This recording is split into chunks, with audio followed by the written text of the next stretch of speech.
Well, guys, this is World Cup insanity. The round of 16 has finally come to a conclusion. Uh, I wanted to, initially I wanted to go over hold on, I'll turn the volume down here, because I'm watching Sky Sports News.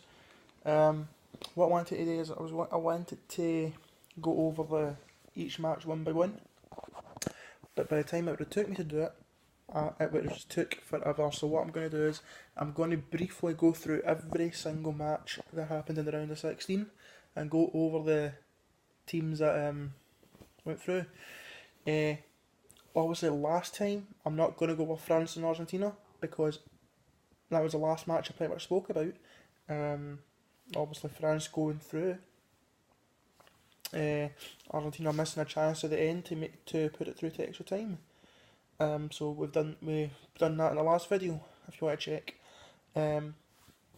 Uruguay, I wouldn't say shocking Portugal, because Portugal were absolutely horrific. Ronaldo, poor.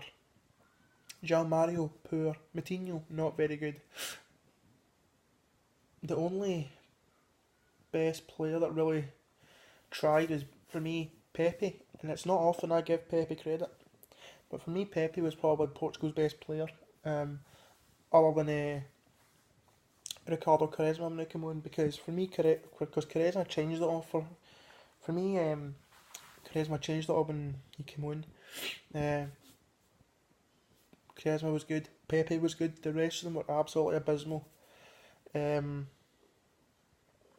Obviously, Uruguay deserved to get through. The amount of attack after attack after attack they kept pushing forward against Suarez, whose cheating was absolutely dreadful and needs to be seen to, because Suarez was just cheating left, right and centre, and it really and it disappointed me because I know how good good player he is, but the cheating is just uncalled for. And Edison Cavani, who for me was man of the match for getting that brace, I thought maybe he could have got a hat trick, but went off injured, wasn't to be. Congratulations to Uruguay. I'm not going to say commiserations to Portugal because they did deserve to get knocked out. Portugal were absolutely poor. To be fair, it wouldn't surprise me if there's retirements galore if their teams get knocked out. Next up was Spain versus Russia, which was it was probably during the 90 minutes. It was an end-to-end game. It was a good game, to be fair. In the 90 minutes, end to end, Spain scoring through I believe it was an own goal, and eventually Russia getting the equaliser. Then went to extra time. I think it was it Russia.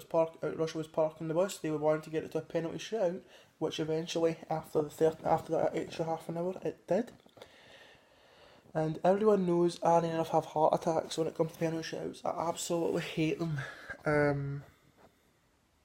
But they're terrifying to watch, but fun at the same time, in that weird sort of way. But Russia shocked them, shocked Spain. Spain crash out, and Russia go through to the quarterfinals. It also led to the retirement of Andreas Iniesta after the match. We've had two retirements so far in the World Cup.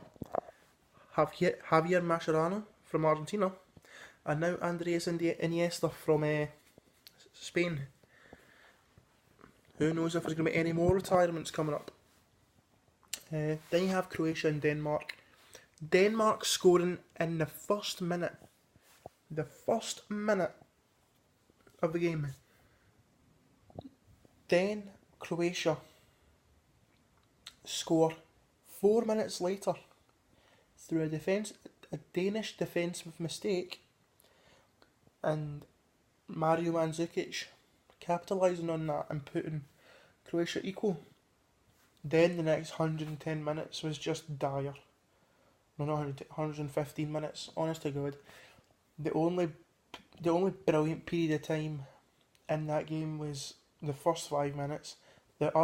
the other 115 minutes were just absolutely horrific. But let's talk about the penalty shootout. I'm not going to lie to you. There were only two standout players of the penalty shootout. Daniel Subasic from Croatia and Kasper Schmeichel from Denmark. Both goalkeepers were absolutely outstanding. Save after save after save after save after save after save. Cracking saves by both keepers. Kasper Schmeichel saving twice. Daniel Subasic saving 3 times, I believe. Honest to God, the best penalty shootout. I've had three penalty shootouts in the tournament so far. The Croatia and Denmark shootout, best one of the tournament. And Subasic and Schmeichel. Oh, Daniel Subasic, one of the goalkeepers of the tournament so far. Brazil versus Mexico. Now, this one annoyed me. Did Brazil deserve to win that? Absolutely. Attack after attack, they deserve to win it. But, and despite the fact Mexico trying to put a fight up against them, although they did break through the Brazilian backline at times. They were just, most of the time they were just too solid. But one thing that annoyed me was Neymar.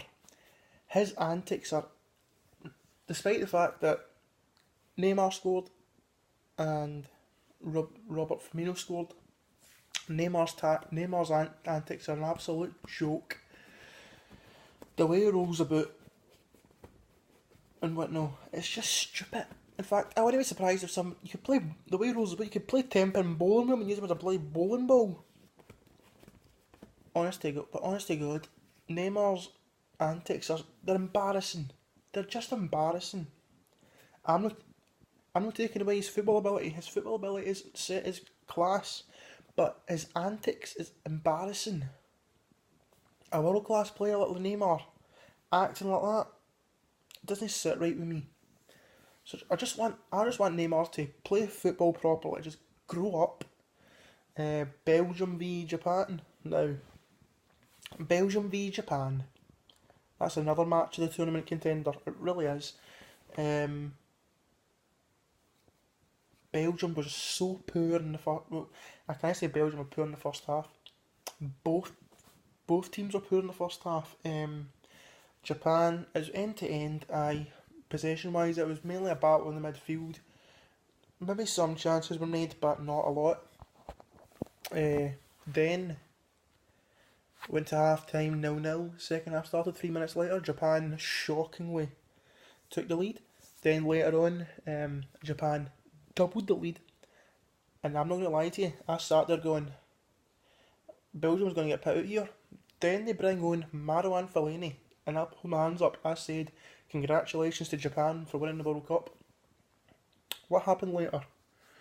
Jan Vertonghen scores a fluke header to make it 2-1. Later on, a cross in from the left, a Fellaini header, 2-2. And then I said on Twitter, Fellaini just made me eat my words. And right at the dying minute, from a cracking counter attack led by Courtois, up to, who was it? De Bruyne. I think it was a cross across the box.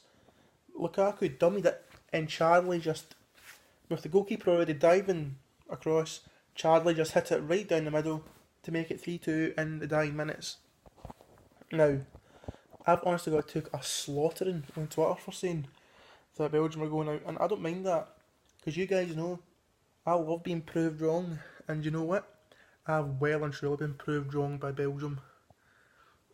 2-0, minutes into the first second, after minutes into the second half, and then to come back 2-0 down to win 3-2 right at the end.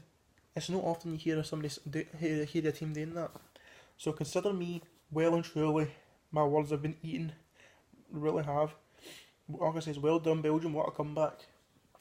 Then you've got Sweden versus Switzerland. For me, it wasn't the best game, to be honest with you. I'm not gonna lie, it was a boring game to watch. Shaqiri for Switzerland, not very good. Granit Xhaka, poor. In fact, I can't say any team was good. I can't say both teams were good, because throughout the entire 90 minutes, both teams were poor. The fact that Sweden's goal came for a deflection from a Swiss defender. Now, that just shows what kind of game that was. It was slow, lethargic, lacklustre. It was just mainly possession-based play from both sides. But you can't take away. You've got to give Sweden credit, because you can see how organised that 4-4-2 formation is, and you can also see how disciplined they are. For me, Sweden are going to be a team to watch in these quarterfinals, and Switzerland deserve to go. Switzerland were so poor.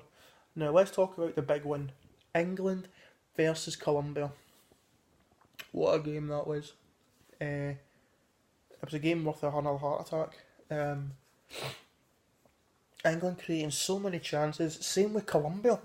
I thought with James Rodriguez out, England would get a stroll into the quarterfinals. No, Colombia filled them left, right, and centre. Try to stay at fights.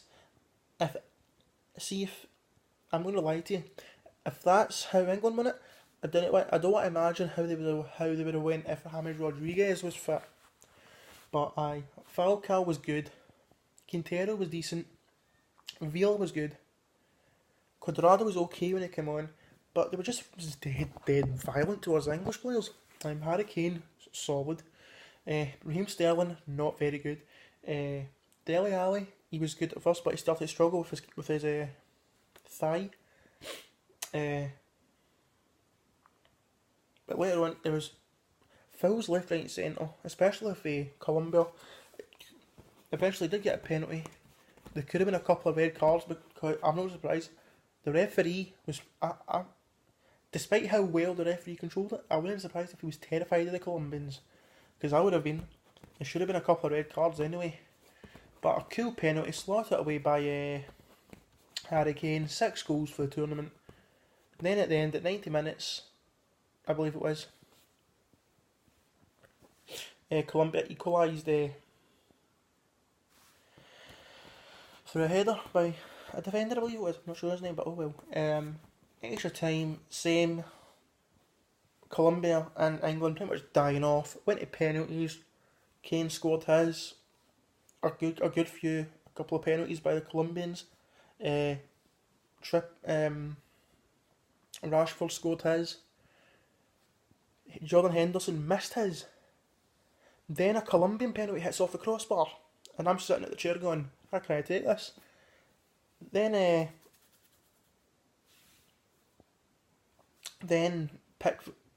Jordan Pickford, the hero of England, saves a penalty, which means Eric Dyer had to come up to win it, and which he did. Slotted it away beautifully. Ospina did get a hand to it, but it wasn't enough to keep it out, so England won the match. My arm's still shaking because I was that good. But England through. Quarterfinals are sorted. I believe it's starting Friday. I will go over my predictions for the quarterfinals soon. 3 penalty shoutouts so far. You can't ask for anything more.